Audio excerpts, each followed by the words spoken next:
Pronto, vamos começar mais uma aula. Hoje a gente vai trabalhar outro método para resolver as equações lineares de segunda ordem, sendo que sejam as não homogêneas de novo, né? A gente já tinha falado sobre o método dos coeficientes a determinar. Agora a gente vai ver outro método, que é chamado de método da variação dos parâmetros. Esse vai ser o assunto da gente na aula de hoje e na aula da quinta-feira, certo? Próxima aula. E também é o assunto que finaliza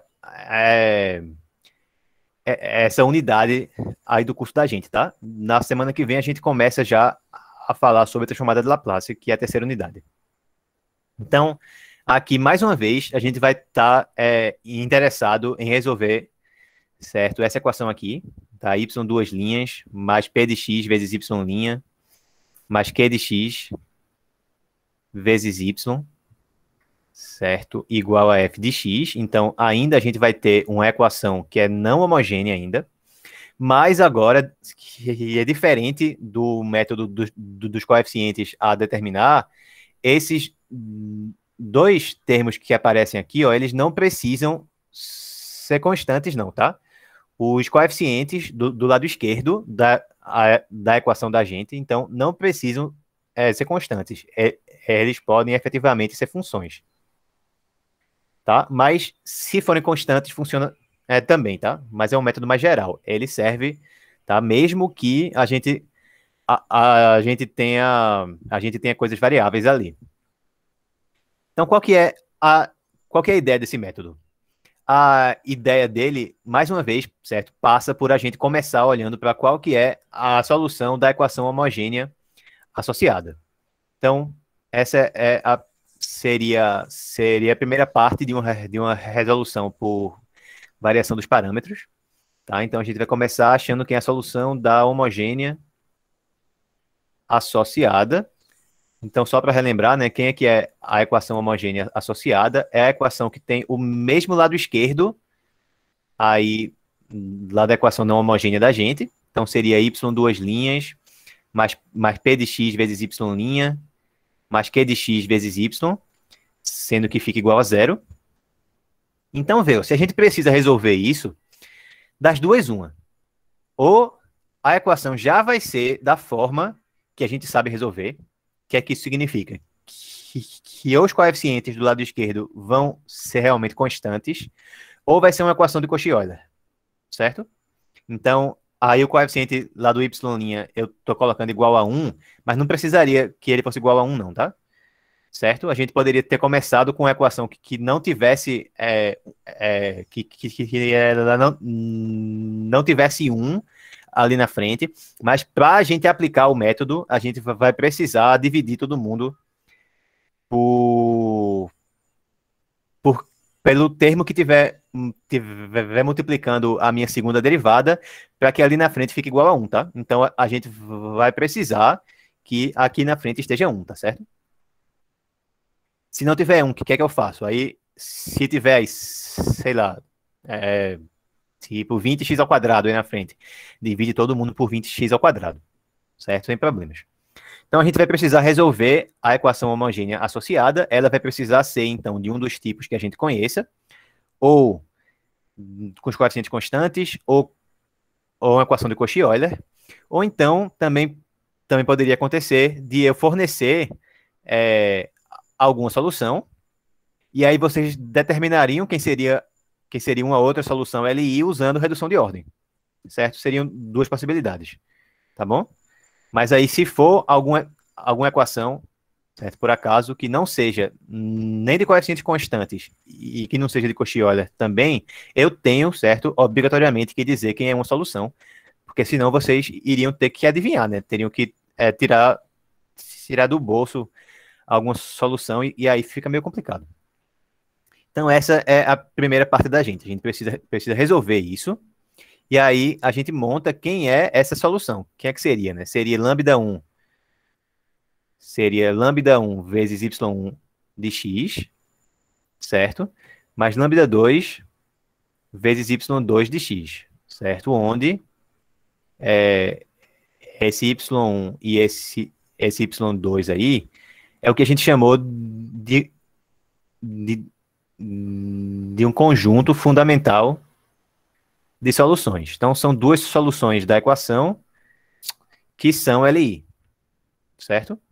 Então, para verificar que são LI, a gente viu algumas maneiras de se fazer isso, né?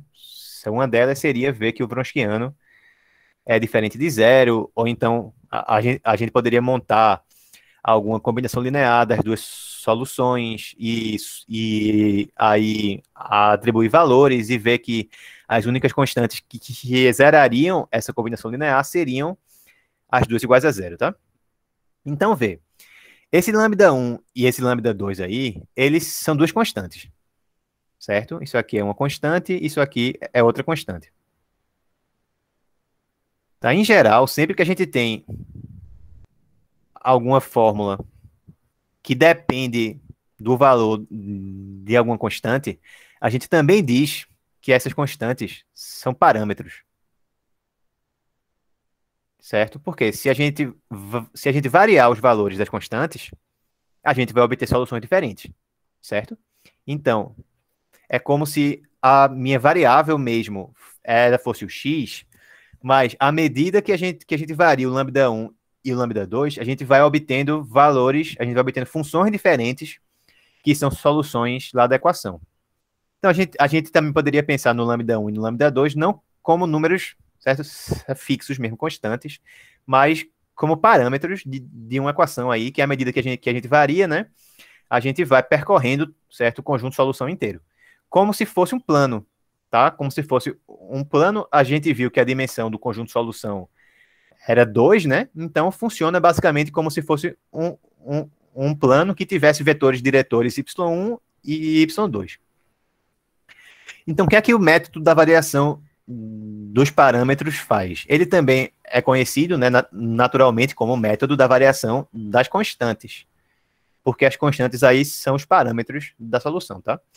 Então, é exatamente o que o nome diz. A gente vai olhar para a solução da equação homogênea associada e onde a gente tiver as constantes, certo? Os parâmetros, a gente vai variar eles. No caso, o que é que significa isso? A gente vai substituir esses parâmetros por funções, certo? Então, a gente vai dizer que agora a gente vai ter o seguinte, ó. Então, a segunda parte a gente vai variar os parâmetros. A gente vai substituir os parâmetros da solução geral da homogênea associada por funções, por coisas variáveis. Então, a gente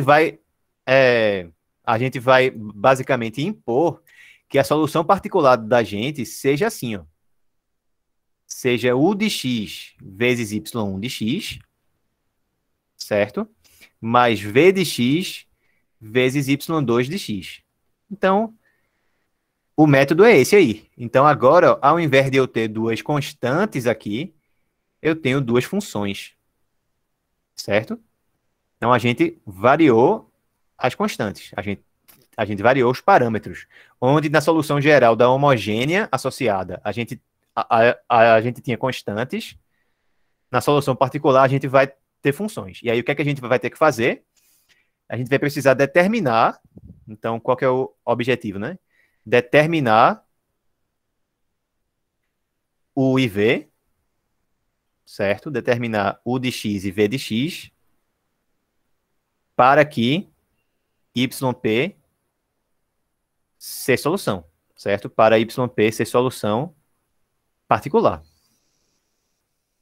Solução particular de quem? Ser solução particular aqui dessa equação, certo? Aqui em cima, lá da equação 1. E aí, o resto da teoria que a gente tinha visto funciona igual. A gente achando a solução geral da homogênea, achando quem é essa solução particular, para determinar quem é a solução geral da não homogênea, você vai fazer o quê? Você vai somar a solução geral da homogênea com a solução particular da não homogênea.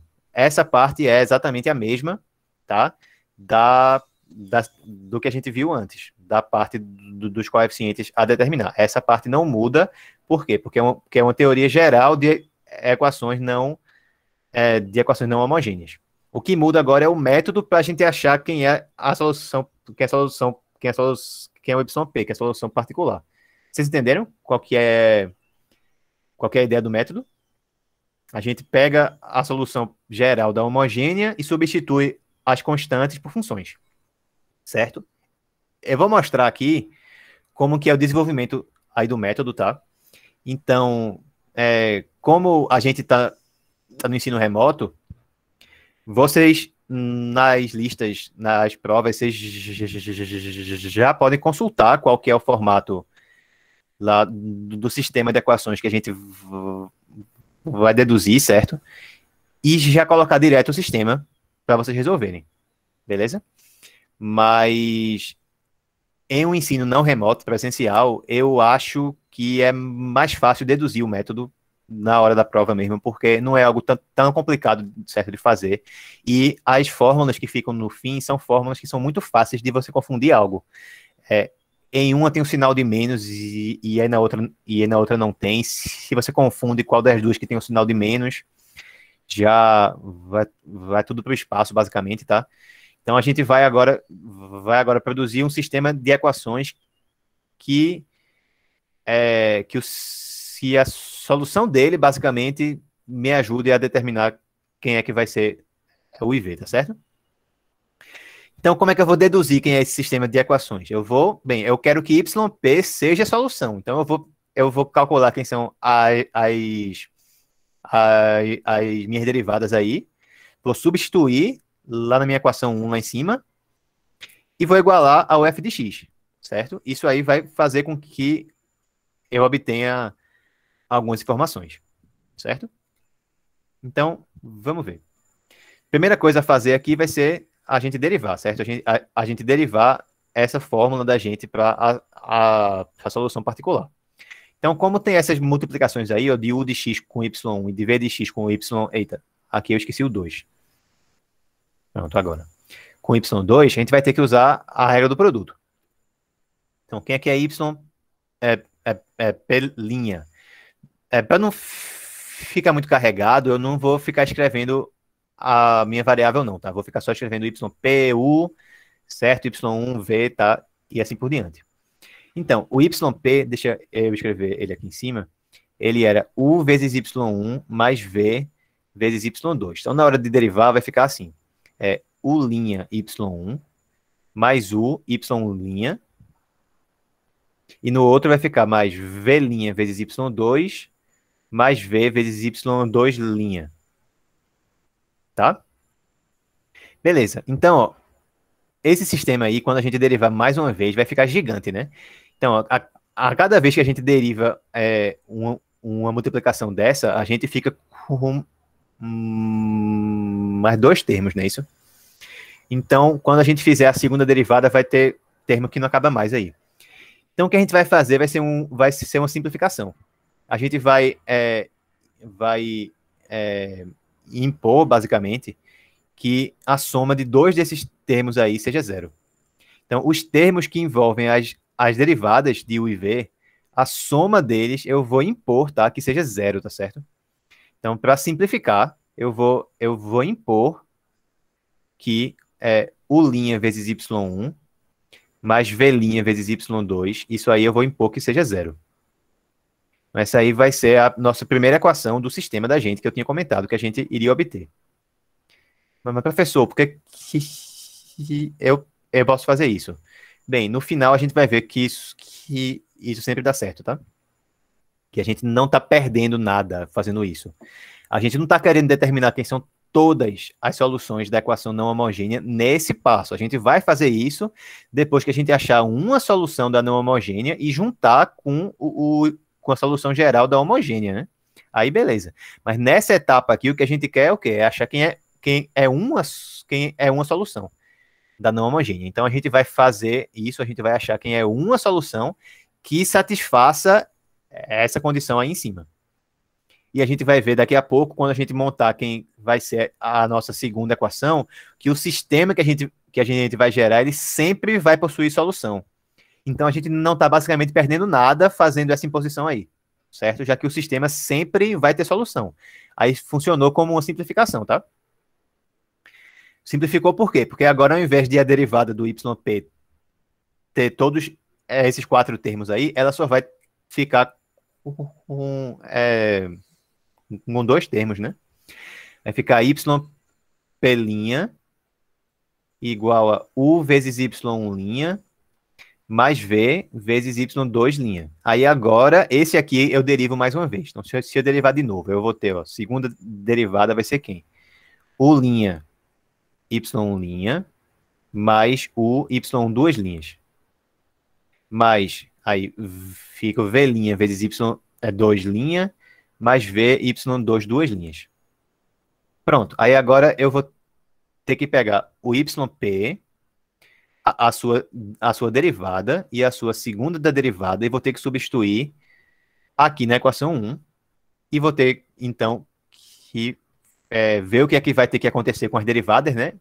Do I e do V, tá bom? E com o IV também, para que aquilo dê igual realmente a f de x. Então, vou substituir. Então, vamos ver. Substituindo, vai dar o quê? Bem, a minha equação, ela era yp, duas linhas, no caso, mais p de x, yp', mais q de x, yp, igual a f de x. Deixa eu ajeitar esse primeiro p aqui, que ele está muito estranho. Pronto. Então, a segunda derivada, ela é u', y', mais u, y, duas linhas, mais, aí, ó, v', y', mais v, y, duas linhas, mas, novamente, eu não vou ficar escrevendo as minhas variáveis, tá? Então, vai ficar só mais p vezes a minha primeira derivada, que vai ser u vezes y', mais v, y2', mais q vezes yp, então vai ficar q vezes, quem aqui é o yp, seria u, y1, mais v, y2. Isso aí tem que ser igual a f, certo? Ao f de x. Até aqui, beleza, né? Só tô substituindo. Então, para a gente organizar, vamos juntar, certo? Os termos que envolvem as segundas derivadas de u e v, certo? Desculpa, que envolvem as derivadas de u e v e que envolvem as minhas próprias funções u e v, tá certo? Então, quais são os termos que envolvem as derivadas aí? A gente vai ter, ó, estou falando só das derivadas de u e v, tá? Vai ter esse e só, né? Beleza. Então, que envolve derivadas de u e v, eu vou ter u', y', mais v', y2'. Mas, que termos envolvem u? Eu vou ter, ó, u vezes. Eu vou ter, ó, desse termo aqui. Eu vou ter depois esse termo aqui e esse termo daqui. Juntando tudo, ficou y duas linhas, mais do segundo termo vai ter p vezes y', tá certo? E do outro termo vai ter mais q vezes y1. Quem multiplica agora o v? Eu vou ficar com v vezes. Aí o v ele vem daqui e daqui. Então vai dar v vezes, aí o y duas linhas, mais p vezes y2', mais q vezes y2. Isso aí tem que ser igual a f. Então até aqui tá bem complicado, né? Tem muitos termos, mas vai acontecer aquele milagre que acontece todas as vezes, basicamente. Um monte de termo aí vai dar zero. Esses dois aqui vão dar zero, tá?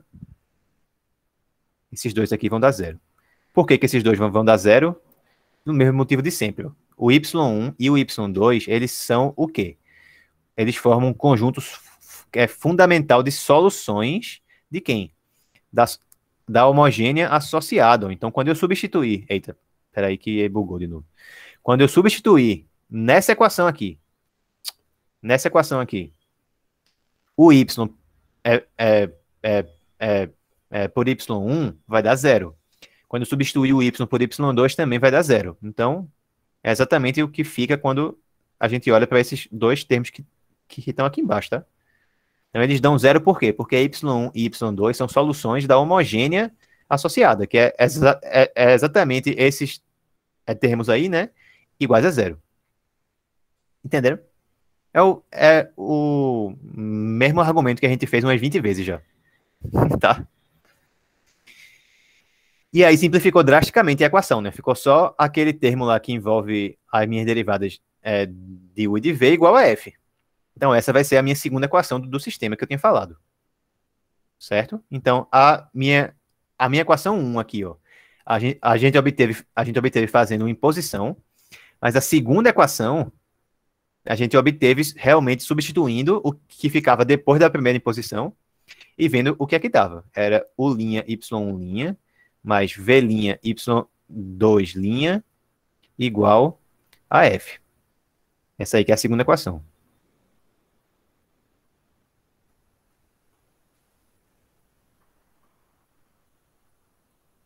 Isso fornece um sistema de equações para a gente, tá? E fica com esse sistema aqui. É u' y1 mais aí v' vezes y2 igual a zero. E a segunda equação é u' vezes y1' mais v' y2' igual a f. Ao f de x. Então tem duas equações e duas incógnitas. Quem é que são as incógnitas aí? As incógnitas são as coisas que eu quero descobrir, né? Quem é que eu estou querendo descobrir aí, quando eu estou resolvendo isso? Eu estou querendo descobrir quem é u e quem é v. Mas u e v, eles não aparecem explicitamente no sistema, né? Quem aparece são as suas derivadas. Então, as incógnitas no sistema são u' e v', tá certo? E os coeficientes são as coisas que a gente conhece. Então, vão ser y1, y2, y' e o y2', e as coisas que tem do lado direito, que são as coisas que já vêm na equação ou que a gente achou resolvendo a equação homogênea associada, tá certo? Aí vem aquilo que eu tinha comentado. Esse sistema sempre vai ter solução, tá certo? Vocês lembram o que é que a gente pode fazer para garantir que um sistema linear ele possui solução? Que esse sistema é linear, né? Eu não tenho incógnita que tá multiplicada, eu só tenho coeficiente vezes incógnita, mais um outro coeficiente vezes incógnita igual a algo, e na outra equação eu tenho a mesma coisa. Então, é um sistema linear. Como que eu posso garantir que esse sistema sempre vai ter solução, certo? Certo? Independente de f, independente de p, de q, eu posso olhar para o determinante dele, né? O determinante da matriz dos coeficientes. Vocês lembram disso? Lá de álgebra linear? Pronto. Então, se a gente olha aqui, ó, como que a gente escreveria esse sistema na forma matricial? Só para relembrar rapidinho. Na forma matricial, a gente fica com a matriz dos coeficientes. Então, fica y1, y2, y' e y2' vezes a matriz das incógnitas. Então, fica u' e v' igual a matriz dos meus termos independentes, que seria 0 e f de x. Tá? Então, para que a gente garanta que o sistema vai ter solução e vai ser solução única ainda, basta que essa matriz aqui, ó, que ela seja inversível, basta que o determinante dela seja diferente de zero. Isso aí já garante que existe sempre solução única no sistema. Que o sistema ele é possível e é determinado. Tá? E eu posso garantir, né, que esse determinante é diferente de zero. Por quê? Quem é que é o determinante aí dessa minha matriz? É exatamente o Wronskiano, não é isso? As funções na primeira linha, as derivadas delas na segunda linha, e exatamente as funções que eu estou colocando são soluções da equação homogênea associada. Soluções que formavam, como a gente tinha falado, um conjunto fundamental de soluções. Ou seja, é um conjunto LI de soluções. Se são LI, então o que é que a gente sabe? A gente sabe que o determinante da matriz dos coeficientes, o determinante... Agora, peraí, que tinha bugado aqui. A minha matriz dos coeficientes y1, y2, y' e y2', ele é exatamente o Wronskiano de y1 e de y2. Isso aí é diferente de zero. Por quê? Porque y1 e y2 são soluções LI. Certo? Então, isso aí basicamente garante que a solução é única. Então, não houve perda de generalidade, certo, alguma, quando a gente fez essa imposição aqui da primeira equação. Não teve problema nenhum, porque se fizer isso, sempre vai ter solução do mesmo jeito. Então, fica mais fácil de resolver se a gente fizer essa simplificação, tá? Então, agora o desafio é a gente resolver o sistema, vai achar quem são as derivadas de U e V, sendo que o que a gente quer é U, né, e V. Por isso que eu tinha falado lá atrás, quando a gente começou a falar sobre os métodos para resolver as equações não homogêneas, que esse método aqui, ele tinha a vantagem de quê? Que ele funcionava sempre. Qualquer equação que a gente tivesse, desde que a gente consiga resolver a equação homogênea associada, a gente pode aplicar a variação dos parâmetros lá. Certo? Qual que é o problema dele? É porque o sistema vai dizer para a gente quem são as derivadas de U e de V. Como a gente quer U e V, a gente vai ter que fazer as integrais. E aí as integrais é que podem ficar complicadas. Certo? Então, na hora que eu tinha respondido ainda agora aqui, que eu tinha comentado ainda agora, eu tinha falado, se quiser começar já direto desse sistema que está aí na tela agora, quando forem resolver os exercícios, já fica à vontade, tá? E no presencial, para as pessoas que estiverem assistindo isso aqui no futuro, se conseguirem decorar, maravilha, mas se não conseguirem decorar, vocês podem também tentar fazer essa suposição, né, que tem passos que não são tão complicados assim. Qual que é o primeiro passo? É você, na hora que você for determinar quem é a derivada da solução particular, é impor que os termos que envolvem as suas derivadas aí, de U e V, a soma deles dá zero. Depois continua derivando, substitui, vai ter dois termos que vão se anular, né? Esse termo aqui e esse termo de cá, por virem de soluções da equação homogênea associada, certo? E aí fica com a segunda equação lá embaixo. Tá? E aí monta o sistema, tá bom? Resolve o sistema. Por que eu estou dizendo que é melhor começar do sistema e não das fórmulas que a gente vai chegar já para o U e para o V que vão ser dadas em termos das integrais? Porque pode ser mais fácil resolver o sistema do que resolver as integrais. Às vezes o sistema ele tem duas equações que é muito fácil de a gente resolver, tá?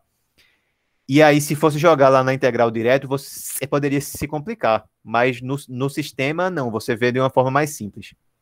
Tá? Eu acho que a gente vai ver aqui exemplos em que a gente faz direto pelo sistema, que não precisa montar a fórmula das integrais. A gente vai ter que calcular alguma integral, certo? Invariavelmente aí, mas não precisa decorar a fórmula das integrais. Decora o sistema, porque ele é menos, eu acho, menos delicado para você se confundir. Tá? Nas fórmulas de integrais, vocês vão ver daqui a pouco que tem uma que fica com o menos, tem uma que fica sem o menos, certo? Vamos ver. Tá bom, então a gente tem, ó, deixa eu só ver um negócio aqui, pronto. A gente tem que resolver esse sistema aí em cima. Tá? Tem uma forma roubada de resolver o sistema, que seria usar a regra de Cramer, que eu acho que vocês não viram em álgebra linear, pelo menos da última vez que eu ensinei álgebra linear, não deu para ensinar isso. Então seria uma forma roubada, porque eu estaria usando algo que vocês nunca viram, mas poderia ensinar agora, certo, sem problemas, tá? Também. Ou poderia, certo, usar, tipo, multiplicar uma equação por alguma coisa, somar, certo, com outra, e aí sair simplificando, tá? Eu vou mostrar aqui como que resolver isso aí, certo, usando a regra de Cramer, porque fica mais fácil. Deixa eu ver aqui a pergunta. Professor, no caso, como só queremos uma função, o IV, podemos considerar a constante que vai aparecer no final da integração como zero. A princípio, sim. Uhum. Sim. Tá? Exatamente. Agora, se essa constante, por acaso, ela ficar multiplicativa, aí você considera ela como 1, tá? Porque senão você daria todo mundo.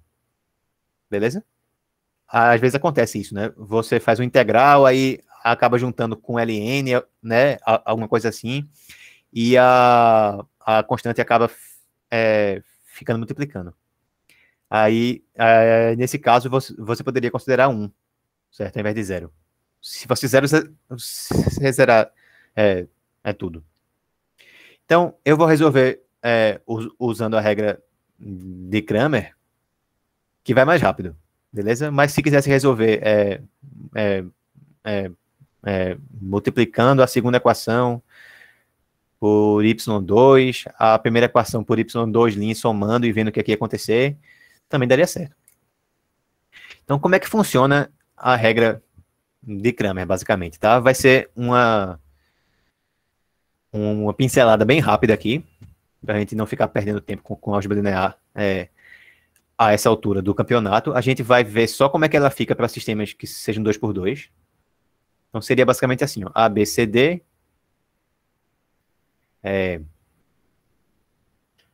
X e Y, e do lado de cá, sei lá, alfa e beta. Então é assim, ó, tem uma fórmula já direto para você determinar quem que é o X. Só que isso aí funciona, tá? Em algumas situações, vocês vão ver. Então, ó, aqui embaixo vai ser uma divisão. Aqui embaixo fica o determinante da matriz dos coeficientes. Então vai ficar A, B, C e D. Lá em cima vai ficar o seguinte. A gente vai, certo, inicialmente aqui colocar a mesma coisa, sendo que aí vamos ver o seguinte. Se eu tivesse lá no sistema seria assim, né? Seria AX mais CY igual a alfa, BX mais DY seria igual ao beta. Quais os coeficientes que eles estão relacionados com o X? São o A e o B, né? Ou seja, são a minha primeira coluna. Tá? Então, quando eu estou querendo resolver aí quem é o X, no numerador, eu vou substituir a minha coluna que tem esses coeficientes que são relativos à variável que eu estou calculando pelos termos independentes. Ou seja, aqui, ao invés de ficar o A e o B, vão ficar o alfa e o beta. Deu para entender? Então, se eu estou achando quem é a minha primeira incógnita do sistema, eu vou substituir a minha primeira coluna da matriz dos coeficientes pelos termos independentes. Quando eu for achar quem é a minha segunda incógnita, no caso, quem é o y, eu vou substituir a minha segunda coluna da matriz dos coeficientes pelos termos independentes. E embaixo fica sempre a matriz dos coeficientes. Vocês entenderam isso? Deixa eu escrever aqui como é que fica o y, tá? O y ficaria o quê? Seria outra divisão de dois determinantes, certo? Então, aqui embaixo fica A, B, C e D também. E em cima, aí no caso eu repito o A e o B, mas na segunda coluna, aí a gente coloca os dois termos independentes. Certo? Isso aí não vale simplesmente apenas para matrizes que sejam de ordem 2, não, tá? Para sistemas que sejam 2x2, não. Vale para qualquer sistema que seja com o mesmo número de equações e de incógnitas. Se for 10 por 10, vale. Sendo que não é um método que é tão prático, tá? Porque envolve determinantes, né? Por isso que a gente nem costuma ensinar tanto ele assim em álgebra linear, porque se a gente for comparar o tempo que a gente gastaria para resolver algum sistema que seja 3x3, por exemplo, usando a regra de Cramer ou usando escalonamento, o tempo resolvendo escalonamento é muito menor. O número de operações que eu tenho que fazer é muito menor do que o número de operações que eu tenho que fazer aqui. Até se eu fosse resolver com o computador, era bem mais rápido eu resolver usando escalonamento. Para sistemas que sejam pequenos, 3x3, 4x4, 10x10 ainda é pequeno para o computador, não dá tanta diferença assim, mas em algumas situações na vida real, você cai com um sistema gigantesco lá. 50 equações, 50 incógnitas. Então, nesse caso, calcular determinantes que sejam 50x50 é muito demorado para o computador, porque é muita conta que ele precisa fazer. Se é demorado para o computador, imagina para a gente. Tá? Então, é algo que é muito bom do ponto de vista teórico, ó, porque ele dá uma fórmula já bonitinha aí para quem é o X e quem é o Y, né?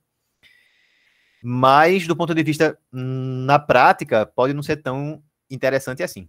E detalhe, se o sistema não fosse possível e determinado, poderia ainda dar problema. Se ele não fosse possível e determinado, o determinante da matriz dos coeficientes seria 0, tá certo? Então, embaixo daria 0 lá no meu denominador, certo? Nos dois. Então, eu ia precisar, para que o sistema fosse possível e indeterminado, que os dois termos que estão nos numeradores aí, eles também dessem 0.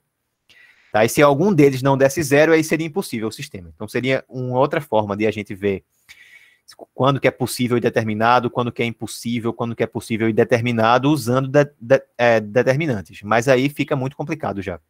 Na época que eu estava estudando para vestibular, a gente via isso aí ainda no colégio, tá? Eu vivi isso no segundo ano. Não faz tanto tempo assim, faz um pouquinho. Foi em 2005. A gente ainda via isso no colégio, mas agora a gente não vê nem álgebra linear mais, né? Como que as coisas mudam. Mas, enfim, como que a gente aplica isso aí nesse problema da gente, né? Em geral, calcular determinantes é um problema, mas aqui são determinantes que são muito pequenos, né? Então, é fácil calcular. No nosso caso, a solução do sistema vai dar o seguinte, ó. Vamos escrever aqui. Quem é que vai ser o linha? No denominador, o que é que a gente tem? No denominador, nos dois casos, ficou quem? Ficou o determinante da matriz dos coeficientes. E no nosso caso, quem é que é o determinante da matriz dos coeficientes? É justamente o Wronskiano. Então aqui embaixo vai ficar fica o Wronskiano de y1 e de y 2. E em cima vai ficar o quê? Em cima fica o que a gente tinha lá na matriz dos coeficientes, que era isso aqui. Tá? Sendo que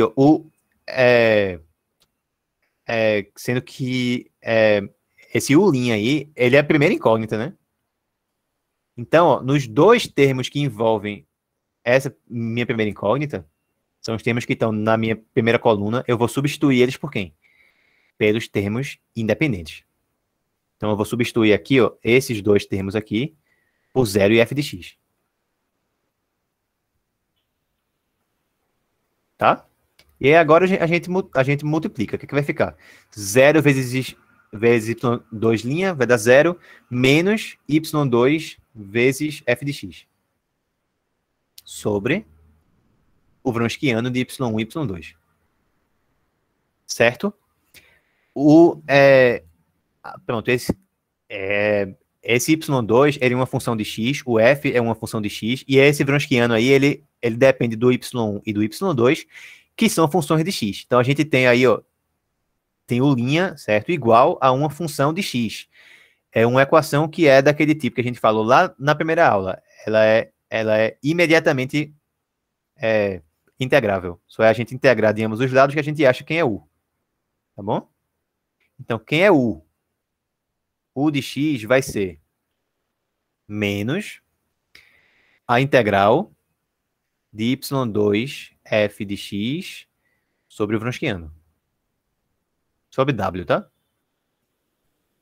Dx. Deixa eu colocar w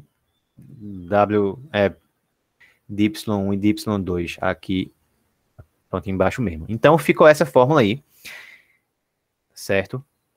vê que é uma fórmula que envolve essa integral. Essa integral, ela depende do y2 e do y1, então ela depende basicamente desses caras que aparecerem aqui, certo? Vai depender deles, porque o y1 e y2 são soluções dessa equação. Então, é uma fórmula que depende do P, do Q e do F, certo? É uma integral que depende do Q, do P e do F. Se o P, o Q e o F, eles não se combinarem de uma forma muito agradável aí para a gente montar essa integral, pode ficar uma integral muito feiosa, certo? Por isso que o método tem essas ressalvas.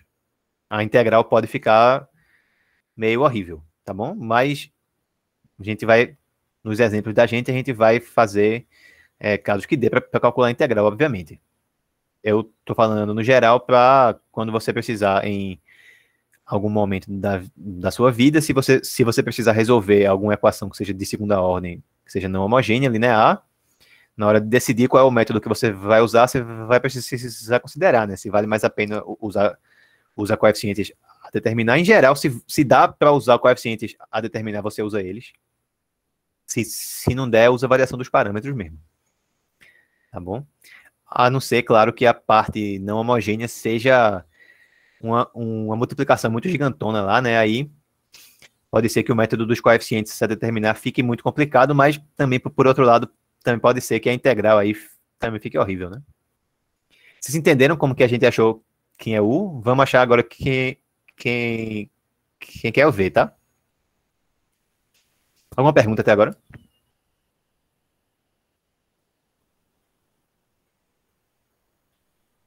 Acho que não, né? Vocês estão aí, pessoal?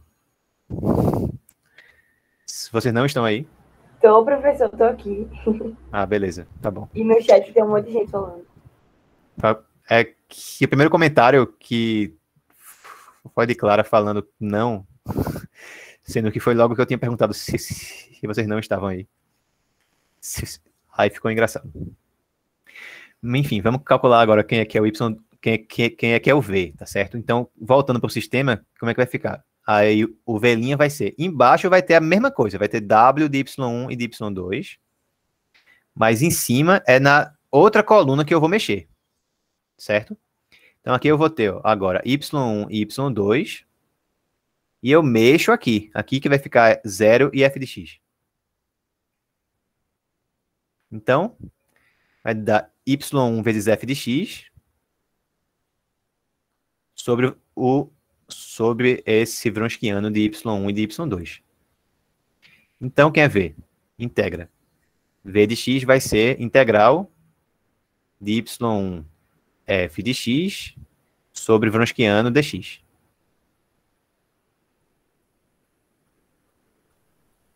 Ou seja, com esse método, você sempre tem fórmulas para o U e do V, a menos de um integral, né? Então, se você permitir, né, que a resposta fique em termos de um integral, sempre dá para resolver assim, tá bom?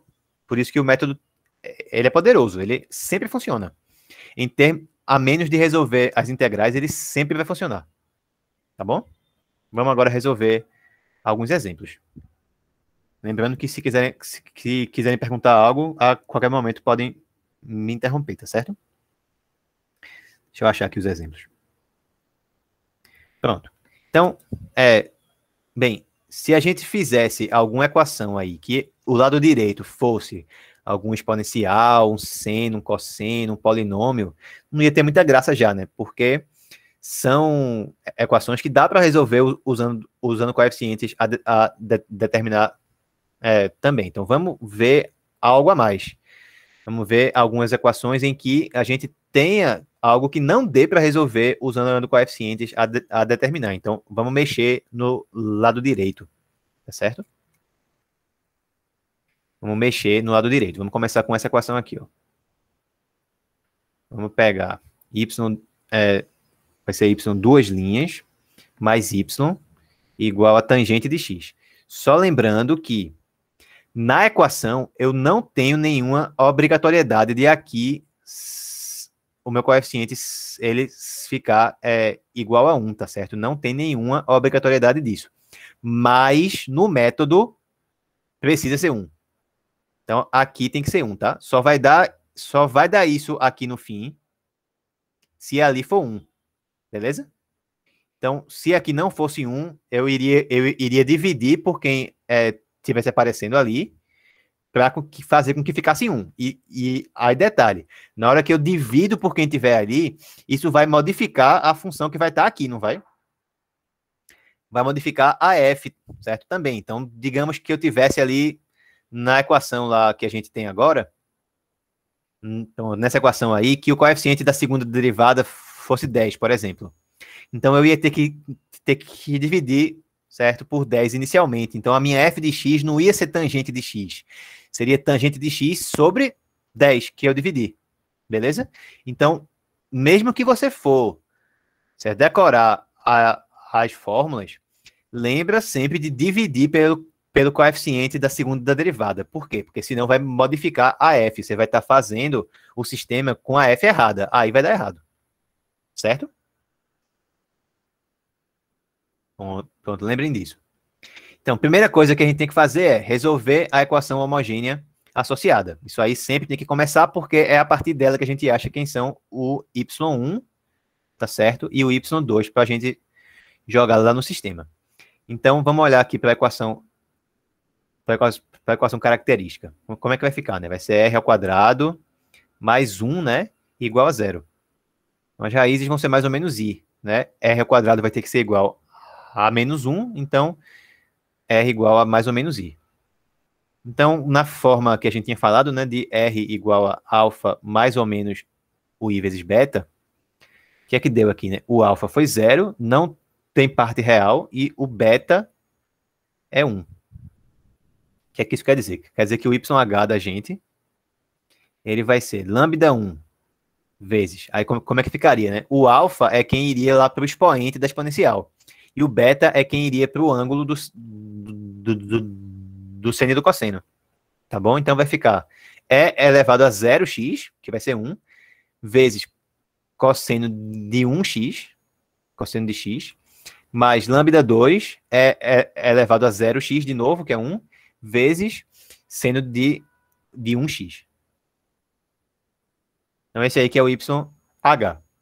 Então agora vamos fazer a variação dos parâmetros. O YP da gente vai ser quem? Vai ser U cosseno de x, certo? Mais V seno de x. E como que é o sistema da gente? Vamos olhar aqui, ó. O sistema é, pronto, U' vezes y1 mais V' y2 igual a 0. E a segunda equação seria U' y1' mais V' y2' igual a f de x. Então, esse aqui que é o y1, esse aqui que é o y2, tá? Então, o sistema vai ser U' y1 mais V' y2 igual a 0.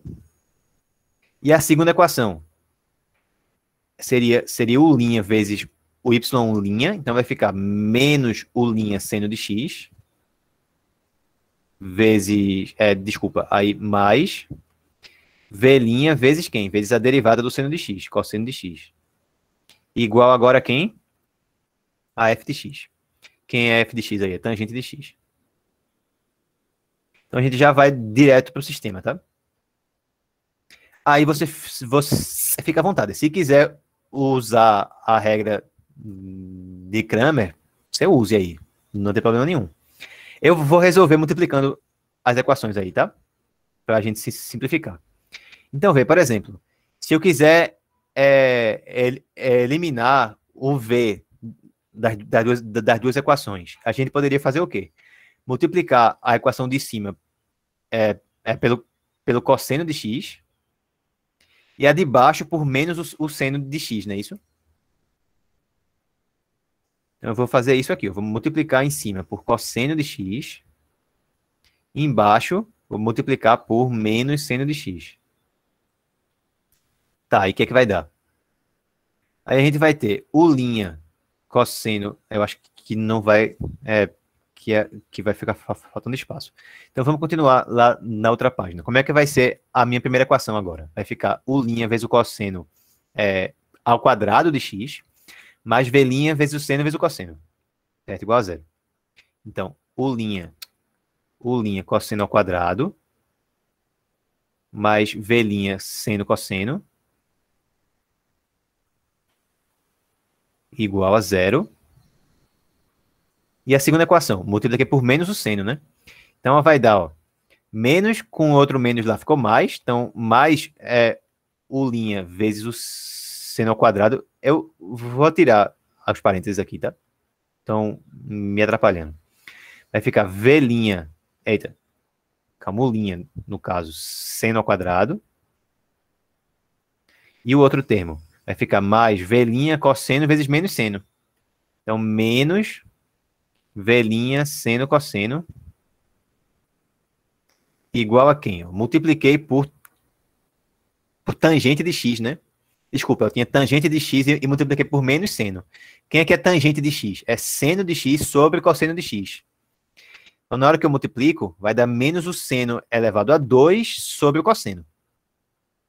Certo? Vamos escrever assim. Menos seno ao quadrado de x sobre cosseno de x. Então, soma as equações. Soma as equações. Então, esse com esse aqui vai cancelar. Vai ficar U' cosseno ao quadrado mais U' seno ao quadrado. Ou seja, vai dar U', né, vezes 1, igual a quem? Menos seno ao quadrado de x sobre cosseno de x. Para facilitar a vida aí, né? O que eu posso fazer com esse menos seno ao quadrado que eu tenho no numerador? Eu posso lembrar que cosseno ao quadrado de x mais seno ao quadrado de x é 1. Não é isso? Então, seno ao quadrado de x, se eu passo para o outro lado, aí vai dar cosseno ao quadrado de x menos 1 igual a menos seno ao quadrado de x. Certo? Então, isso aqui vai dar, ó, cosseno ao quadrado de x menos 1 sobre cosseno de x. Para simplificar os cálculos, tá? Aí, cosseno ao quadrado sobre cosseno vai dar o cosseno de x. E 1 sobre o cosseno de x vai dar secante de x. Tá? Beleza? Então, quem é U? A gente só precisa integrar agora, né? U vai ser quem? Integral do cosseno, que é seno, menos a integral da secante. Tem uma formulazinha, né, que a gente decora. É menos ln do módulo da secante mais a tangente. Mas a constante, que não precisa daqui da constante, como já tinham perguntado. Esqueci quem tinha perguntado, mas não precisa da constante aqui. Por quê? Porque a gente quer uma função U que sirva aí pra gente, tá certo?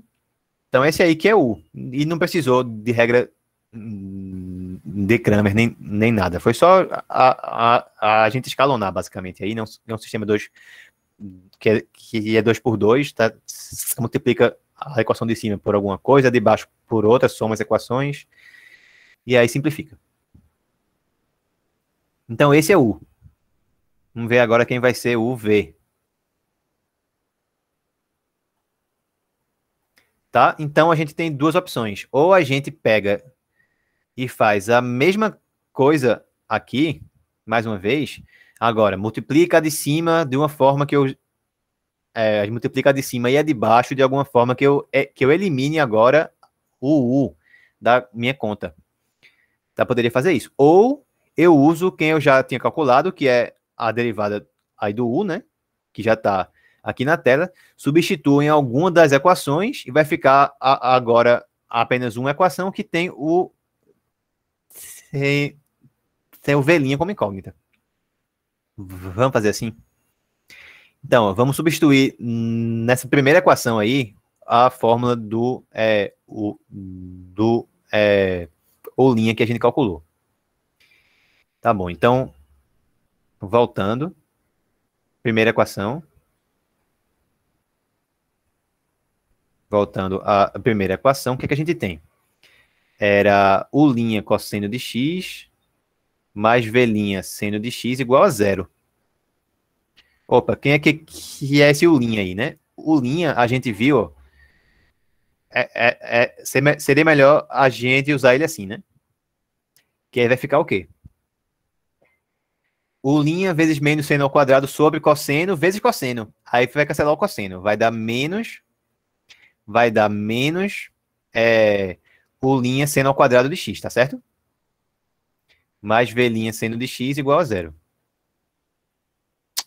Eita, peraí que não tem isso mais não. Pronto, agora sim. Beleza? Quem é que é U'? É menos seno ao quadrado sobre cosseno de x. Se eu multiplico com cosseno de x, vai cancelar os cossenos, fica só menos seno ao quadrado de x. Aí agora isolo V', para a gente achar qual é o valor dele. Isolo V', V' vai ser seno ao quadrado de x sobre o seno de x. É seno de x. Ou seja, o V vai ser menos cosseno de x. Mais a constante que a gente pode considerar como zero. Então, vamos voltar. Então, logo, quem é o y p da gente, né? Vai ser U vezes quem? Cadê? Aqui. U vezes cosseno mais V vezes seno. Então, vai ficar seno de x menos ln do módulo da secante de x mais tangente de x vezes cosseno de x, certo?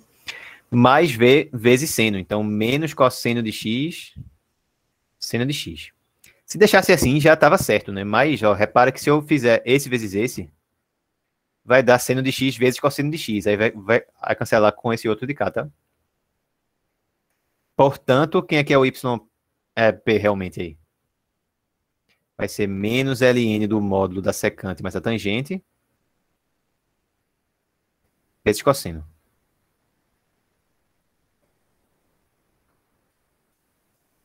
Alguma dúvida? Bugou de novo o negócio. Pelo menos é um bug rápido.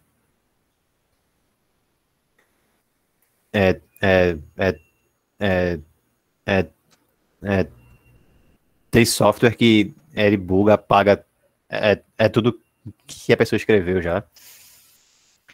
É complicado. E aí, quem é que seria a solução geral? A mesma coisa de antes. Seria YH somado com esse YP que a gente calculou agora. Alguma dúvida? Posso passar para o próximo exemplo?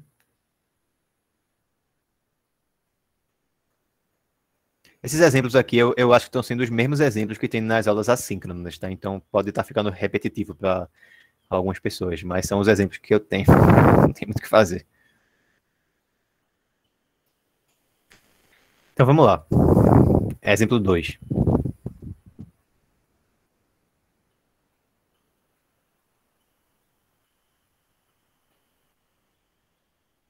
Nesse, a equação da gente vai ser a seguinte, ó, vai ser y duas linhas mais y' igual a 1 sobre e elevado a x mais 1.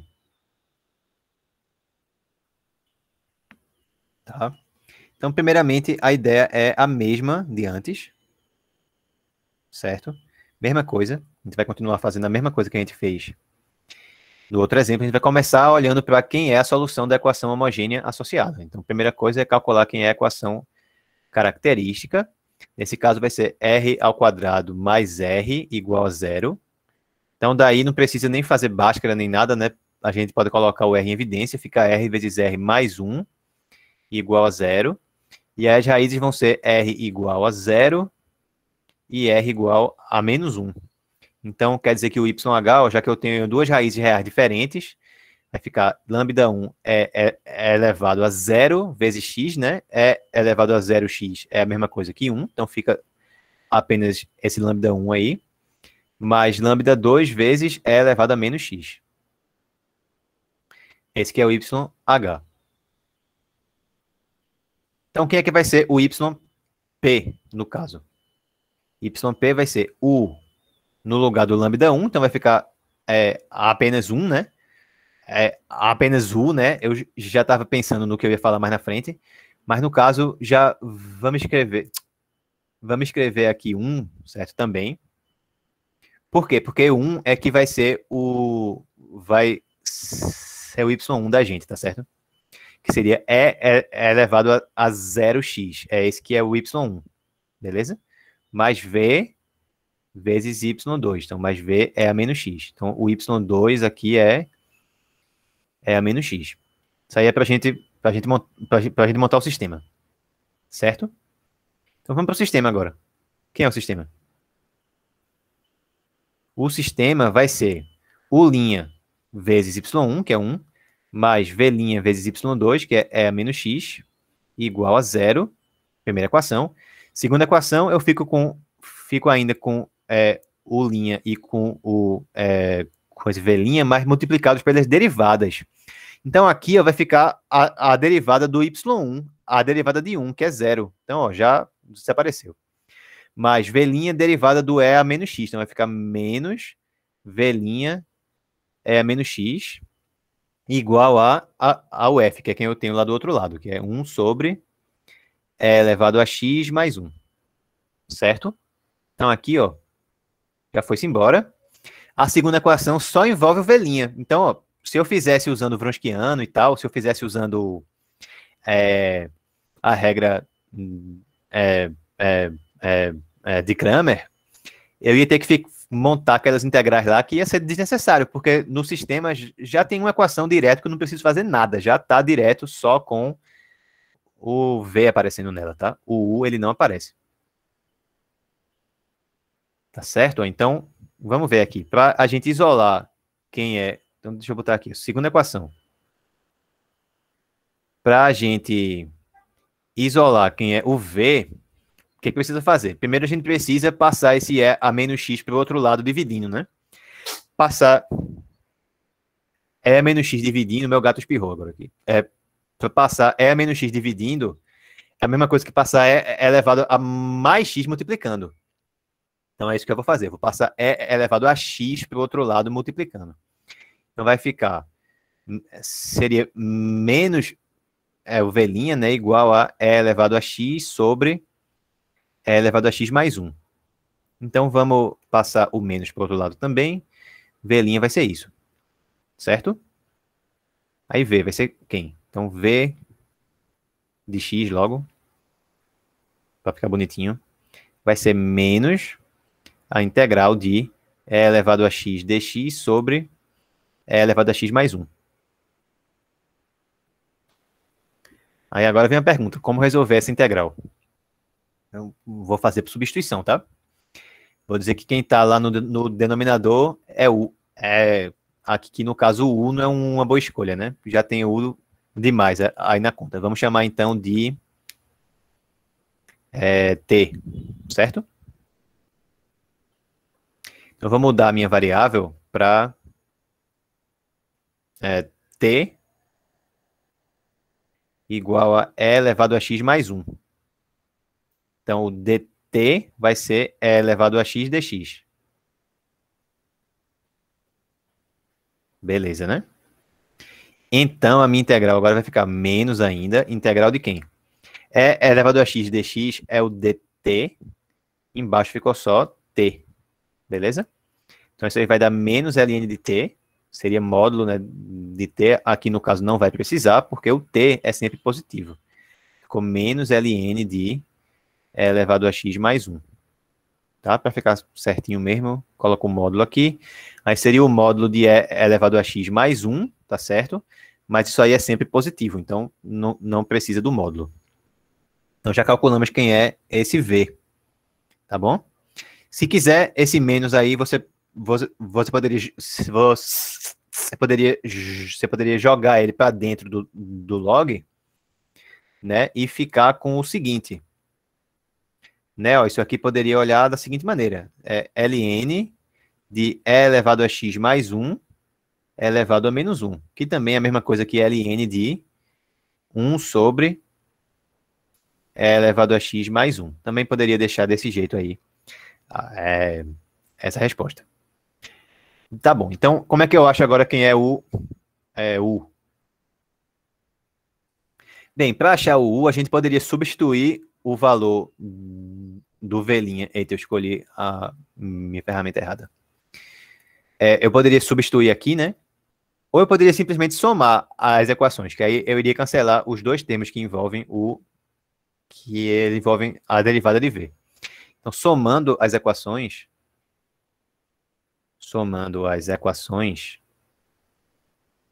aí o que é que vai dar? Lado esquerdo, de outra cor, agora que está muito... Tá muito pouca cor na tela. Aí vai ficar só o linha do lado esquerdo. Do direito vai dar 1 sobre e elevado a x mais 1. Certo? Tá, então agora a gente vai ter que resolver essa integral aí. Para achar quem é u de x, a gente vai ter que calcular a integral de dx sobre e elevado a x mais 1. Vou fazer exatamente do mesmo jeito que eu fiz a outra integral, tá? Vou fazer a mesma substituição.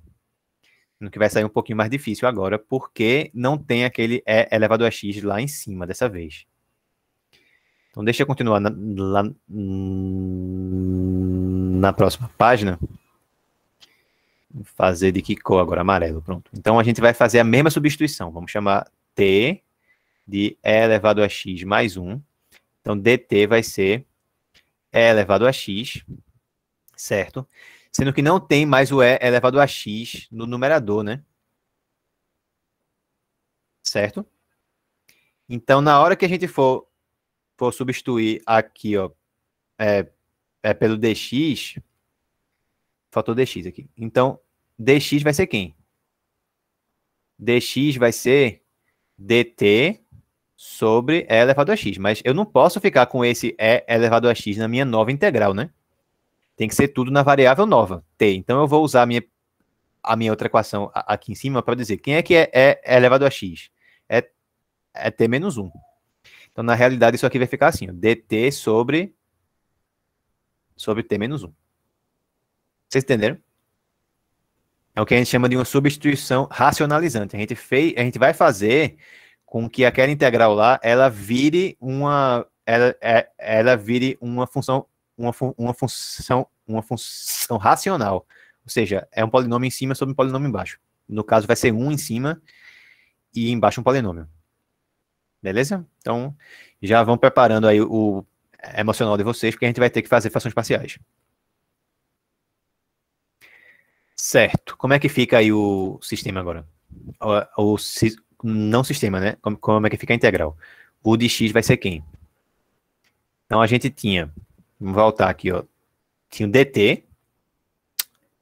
A gente tinha o dx. Dx agora é dt sobre t menos 1. E embaixo eu ainda tinha e elevado a x mais 1, que é t.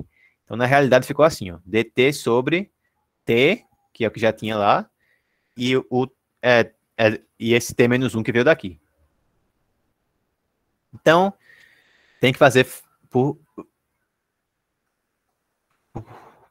frações parciais.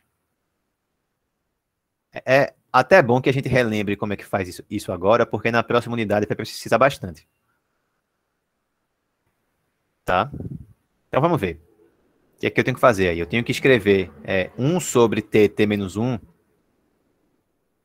como alguma coisa sobre t mais alguma coisa sobre t menos 1.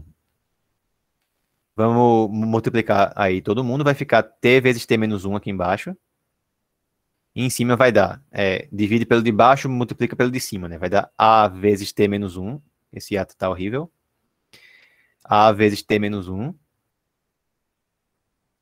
O t agora está igual ao a que eu escrevi antes. E vai ficar assim mesmo. Mais divide pelo de baixo, multiplica pelo de cima, mais b vezes t. Certo?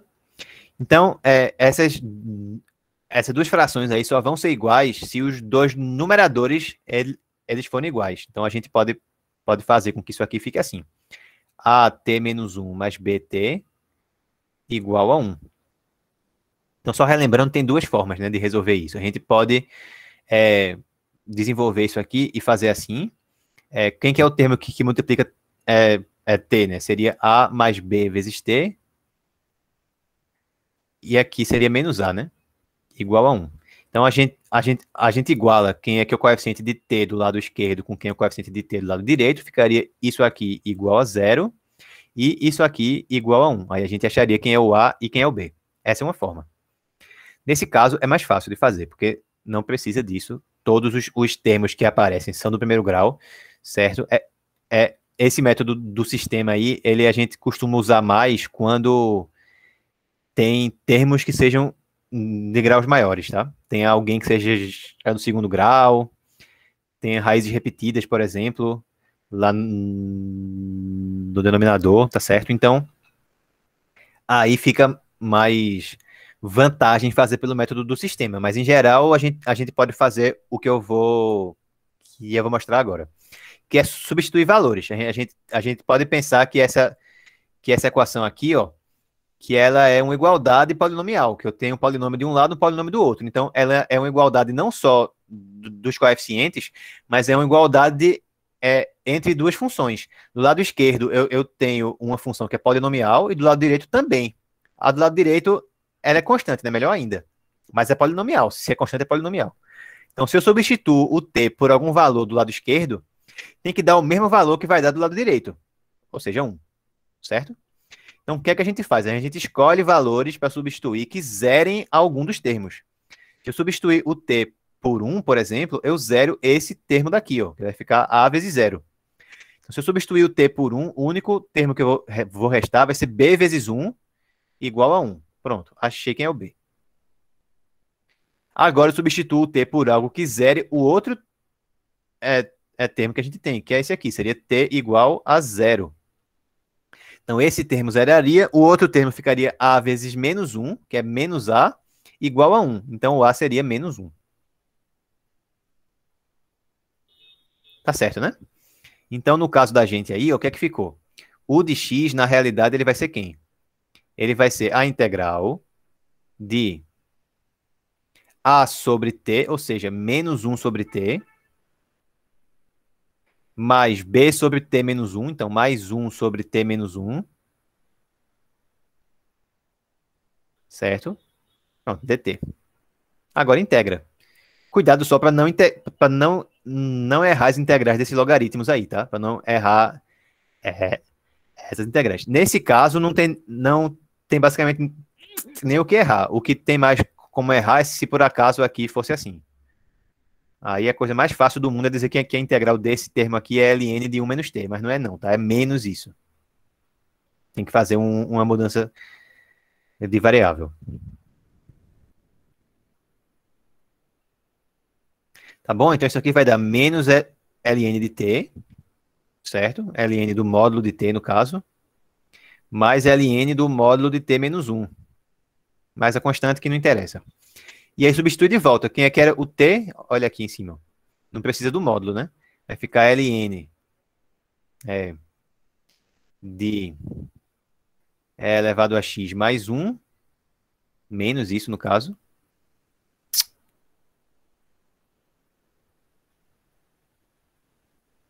Menos isso. Mais ln de novo. Mais ln de quem? De e elevado a x mais 1 menos 1, ou seja, de e elevado a x. Ln de e elevado a x, ele é um velho conhecido, né? Ele é o famoso x, certo? Se quiser, você poderia fazer isso, ou também poderia fazer o seguinte, ó, que foi a forma que eu resolvi aqui. Seria escrever isso assim, ln de quem? Ó, eu tenho um cara aqui que está positivo e um outro aqui que está negativo. Então, se eu faço uma subtração de 2 logs, isso vira um log de uma divisão, né? Vai ficar em cima quem está positivo, embaixo quem está com o sinal de menos. Então, esse aqui é que seria o meu U, certo? O meu U de x. Então, finalmente, solução particular é quem? U vezes, já nem me lembro quem é que fica lá. Aqui, ó. É U vezes 1. Pronto, maravilha. Então, vai ficar simplesmente ln de e elevado a x sobre e elevado a x mais 1. certo? E mais V é a menos X. O V é esse aqui. Então, mais ln de 1 sobre E elevado a x mais 1 vezes E a menos x. Essa é a resposta. Vou botar de azul. Pronto. Esse azul aqui que eu não usei nenhuma vez ainda.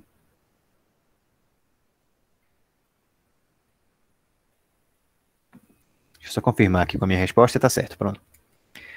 Eita. Alguém tem alguma dúvida?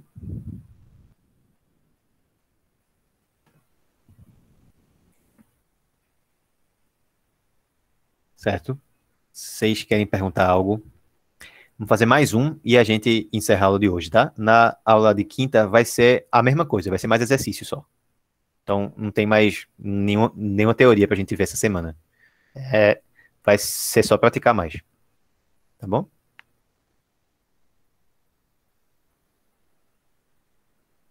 Você quer perguntar algo? Não?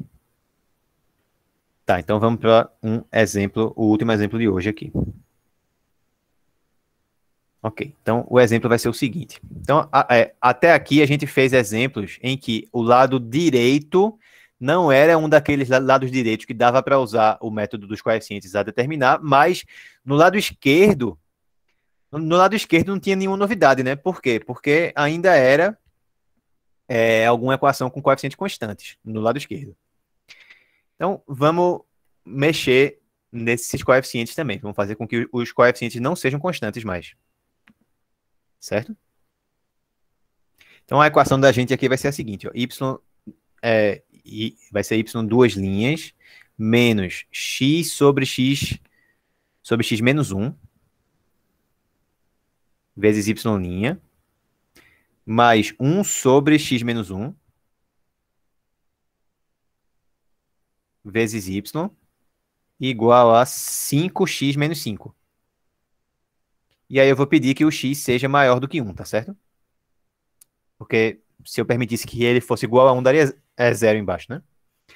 Repara que essa equação não é com os coeficientes constantes e que ela não é de Cauchy-Euler. Mesmo que eu multiplicasse todo mundo por isso aqui, para fazer com que aqui na frente voltasse a ser o que era antes, né? Não vai ser de Cauchy-Euler ainda, porque se fosse, quem deveria estar multiplicando a segunda derivada seria alguém que deveria ter o expoente o quê? 2, né? Então não é de Cauchy-Euler, então não tem nenhuma esperança aí de que a gente saiba como resolver esse negócio. Eu tenho que dizer quem são as soluções, no mínimo uma. Porque aí a gente acha quem é a outra usando redução de ordem, certo? Mas aqui não quero fazer redução de ordem hoje. A gente já falou bastante sobre isso. Vamos fazer direto já dizendo quem são as duas soluções, tá certo? E aí a gente só verifica que são soluções, que é muito mais fácil, e monta, tá, o método. Então, as soluções vão ser x e E elevado a x. Então, soluções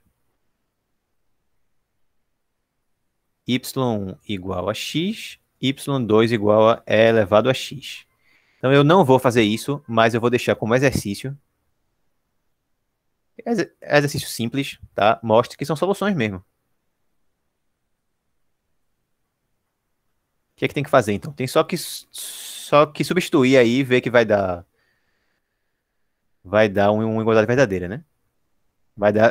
Vai ficar 5x menos 5 igual a 5x menos 5, tá bom? Então já vou admitir que a gente fez isso, tá certo? Para a gente economizar tempo. Então, as duas são LI? São, né? Aí é mais fácil verificar. Quem é que é o Wronskiano? X e E elevado a x, 1 e E elevado a x. Então, multiplicando, vai dar x é elevado a x, menos E elevado a x. Se colocar em evidência, vai dar E elevado a x que multiplica x menos 1. Isso aí é sempre positivo, né? a exponencial é sempre positiva e o x é sempre maior que 1. Então, como nunca é zero isso aí, então são LI. Tá? Então, que são LI a gente já viu aqui basicamente, tá? Ou seja, o YH, ele vai ser lambda 1 vezes x, mais lambda 2 vezes e elevado a x. Beleza. Então, pelo método, o YP vai ser quem? U vezes x, mais V elevado a x. Tá? Como eu falei, o método funciona para qualquer coisa do lado direito e para os coeficientes que a gente quiser do lado esquerdo. A gente precisa só saber quem são as soluções, né? Quem é a solução da equação homogênea associada. Porque senão não tem como variar os parâmetros aqui. Vamos para o sistema. Como é que fica o sistema aí? A gente vai ter U' vezes x, mais V' vezes E elevado a x igual a zero. E a outra equação vai ser U' vezes a derivada de x, que é 1, mais V' vezes a derivada da exponencial, que é ela mesma. E do lado de cá, vamos escrever assim, tá? Pronto. O que eu posso fazer aí, por exemplo, para calcular quem é U? A gente poderia fazer uma equação e subtrair da outra, né? Esses termos aqui, ó, a gente iria cancelar. Certo? E aí ficaria o quê? Ficaria, vamos mudar a cor agora, vamos fazer com esse verde aqui. Aí ficaria U' vezes x menos U' vezes 1, então U' vezes x menos 1.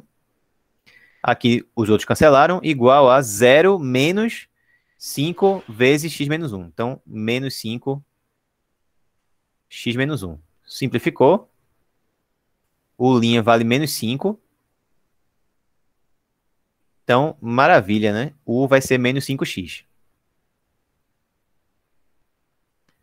Pronto, uma já foi de uma maneira bem rápida. Vamos ver a outra. Então, agora que eu já sei quem é o linha, né? Vamos substituir aqui em cima logo. Então, substituindo, vai ficar o linha menos 5, né? Então, vai dar menos 5x, que eu estou olhando lá na primeira equação, tá? O meu U' vezes x, então é menos 5x, mais V' é elevado a x igual a zero. Ou seja, V' vai ser quem? Vai ser 5x, tá certo? Sobre E elevado a x. Então, fica vezes E a menos x, não é isso? Vezes E a menos x. Tá? Porque eu passei dividindo, né? Então, é a mesma coisa que passar multiplicando a mesma exponencial, mas com o expoente com com o sinal trocado. Então, para a gente fazer essa integral, vai ter que fazer por partes. Então, V de x vai ser a integral de 5x a menos x dx. Então, por partes, vamos mudar de cor mais uma vez, de roxo. Vamos chamar U de 5x, aí du vai ser 5dx, certo? Vamos dizer que o dv é E a menos x dx, e aí o v vai ser menos E a menos x. Então, fórmula de integração por partes. O que vai dar? Vai dar U vezes V, então menos 5x a menos x, menos a integral de menos a integral de V du.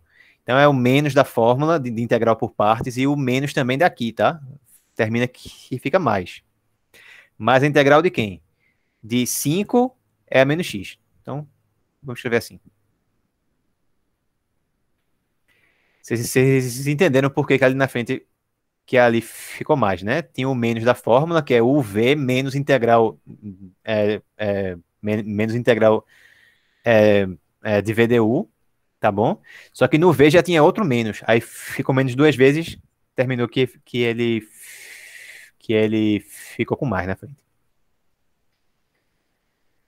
Certo. Aí vai dar menos 5x a menos x, menos 5 é a menos x.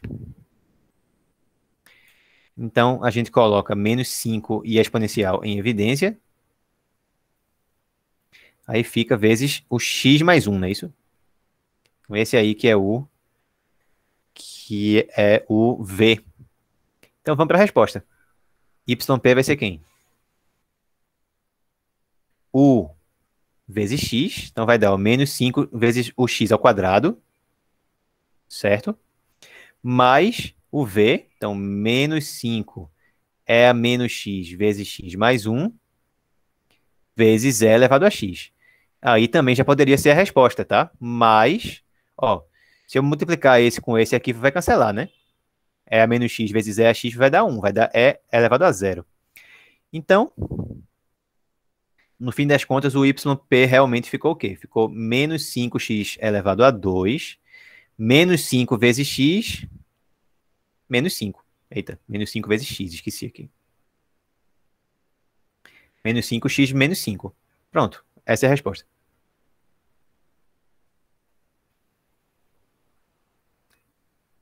Alguma pergunta, pessoal? Então é isso, tá? Se em algum momento precisar resolver alguma equação que não seja de um dos tipos, desculpa, que a equação homogênea não seja de algum dos tipos que a gente viu, aí eu vou ter que dizer quem são as soluções, tá? No mínimo uma, que aí a outra acha por redução de ordem. Alguma pergunta aqui? Certo? Como diz um professor meu, alguém tem alguma dúvida, tem um elogio, tem uma crítica, uma ameaça, qualquer coisa, pode mandar aí, tá? Sei que vocês ficaram chateados por que eu coloquei duas listas seguidas, mas continuo gostando de vocês ainda, tá? Vou finalizar a gravação aqui, tá? E qualquer dúvida, se vocês quiserem, avisem aí.